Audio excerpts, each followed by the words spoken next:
চুল করতে পারছি ততক্ষণ শান্তি পাচ্ছি না।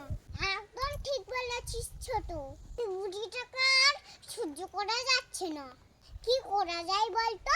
চলো দিদি, ওই বুড়ি আজই একটা ব্যবস্থা নেব। আরে আরে, কিশোলা পরামর্শ করছি। না না, এদের ভাব ভালো নয়, আমাকেই কিছু একটা করতে হবে। চল চল ছোট। ও বৌমারা, বলি ভাত দুপুরে দু বউ মিলে কোথায় চললো গো? কোনো জরুরি কাজ আছে নাকি গো? জরুরি বলে জরুরি? আমাদের ওই বুড়িটা একেবারে হান্নাস জ্বালিয়ে খেলো গো। হ্যাঁ কাকা বাবু, আজই ওকে ভিটে ছাড়া করবো। কে বলছো তোমরা? তোমাদের শাশুড়ি এমন ধারার?